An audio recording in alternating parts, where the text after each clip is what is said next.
हर हर महादेव। स्वागत है आप सभी का हमारे YouTube channel peace and divine पर। जैसा कि आप सभी जानते हैं, हम इस चैनल के माध्यम से श्री शिव महापुराण की कथा को सुना रहे हैं और आप सभी को पता होगा कि जो भी श्री शिव महापुराण की कथा को सुनता है या पढ़ता है, भगवान शिव उनकी हर एक मनोकामना को पूरी करते हैं। तो आप भी हमारे साथ जुड़े रहिए इस श्री शिव महापुराण की सीरीज़ को सुनने के लिए, ताकि भगवान शिव आप सभी की हर मनोकामना को पूरी करें। और हमारे साथ ही में हमारे चैनल को लाइक एंड सब्सक्राइब भी ज़रूर करिएगा और इस कथा को पूरी सुनिए। आज हम पढ़ेंगे विदेश्वर संहिता का 77वां अध्याय, प्रणव पंचाक्षरी का महात्म्य। ऋषियों ने कहा, हे महामुने, प्रणव एवं षडलिंग का क्या महात्म्य है तथा शिवजी की भक्ति पूजा का क्या विधान है, हमें सुनाइए। सूत जी बोले, हे ऋषियों, यह आप लोगों ने बड़ा उत्तम प्रश्न पूछा है। इसका उत्तर तो श्री महादेव जी ही जानते हैं, अन्य नहीं। फिर भी शिवजी की कृपा से मैं कहता हूँ, श्री शिवजी हमारी और आपकी रक्षा करें। प्रकृति से उत्पन्न हुआ संसार को नौका स्वरूप है, इसलिए पंडित इसे प्रणव कहते हैं। प्रपंच न नहीं और वह तुम में, अर्थात तुम में कुछ प्रपंच नहीं है। यही प्रणव का अर्थ है, जो अब अपने वाले को मोक्ष देता है और इसीलिए यह प्रणव कहा जाता है। यह प्रणव माया से रहित होने के कारण सर्वदा नवीन है और इसी से पंडित इसे प्रणव कहते हैं।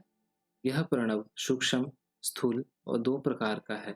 इसको एकांत में जपने से भोग की प्राप्ति होती है और जो इसे 36 करोड़ जप लेता है वह योगी हो जाता है।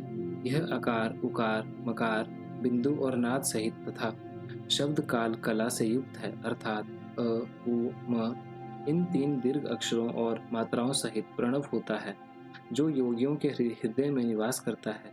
यही शिव शक्ति की एकता और त्रितत्व स्वरूप तथा समस्त पापों का नाशक भी है। प्रवृत्ति के इच्छुकों का हर्ष प्रणव के जप से सारे पाप स्वयं ही दूर हो जाते हैं तथा निवृत्ति के इच्छुकों को दीर्घ जप करना चाहिए। वेद के आदिम तथा दोनों समय की संध्या वंदन में सर्वप्रथम ओंकार का प्रयोग करना चाहिए। प्रणव के 9 करोड़ जप से पुरुष शुद्ध हो जाता है, फिर 9 करोड़ जप से पृथ्वी का जप, फिर इतने ही जप से तेज का, इतने ही 9 करोड़ जप से वायु का और नव करोड़ से गंधादि का जप होता है। हे ब्राह्मणों, नित्य सहस्त्र मंत्र जप करने से ओंकार से प्रबुद्ध हो शुद्ध योग को प्राप्त होता है। फिर जितेंद्र होकर जो 105 करोड़ प्रणव का जप करता है वह पंचारवण से बाहर शिव लोक को प्राप्त होता है, जहाँ राजमंडप, उत्तम नदी, नंदी का स्थान और तत्रूप वृषभ के दर्शन होते हैं। जहाँ नंदी का स्थान है, उसके आगे के शिव वैभव को कोई नहीं जानता। वहाँ नंदिकेश्वर बाहर स्थित होकर पंचाक्षर मंत्र की उपासना करते हैं। महात्माओं का वाक्य है कि शिवलोक की जानकारी बिना शिव की कृपा के नहीं होती।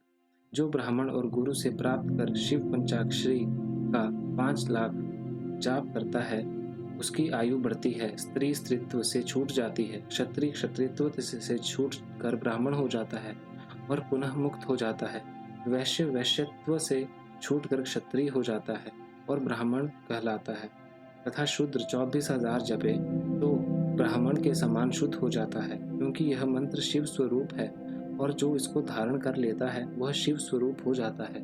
शिव भक्ति की यही महानता है। जो जितना ही कर्म पूर्वक शिव मंत्र जपता है, उसकी देह में शिवजी की उतनी ही सनिग्धता प्राप्त होती है, इसमें संदेह नहीं। शिव भक्त स्त्रियां देवी लिंग रूप हो जाती हैं और वे जितना मंत्र जपती हैं, उनके शरीर में उतनी ही भगवती की समीपता प्राप्त होती है।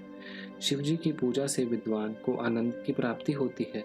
शिवलिंग की पूजा शिव शक्ति की पूजा है और जो भक्त भक्ति पूर्वक षोडशोपचार युक्त पूजन करता है, वह शिव रूप होकर शिव को प्राप्त हो जाता है। यह अध्याय वेद समाप्त है। जो इस अध्याय को पढ़ता है, उस पर शिवजी की अद्भुत कृपा होती है और वह सिद्धियों को प्राप्त कर लेता है। तो यहाँ पर हमारा विदेश्वर संहिता का 17वां अध्याय समाप्त होता है। आशा करता हूँ आप सभी को हमारी श्री शिव महापुराण की सीरीज पसंद आ रही होगी।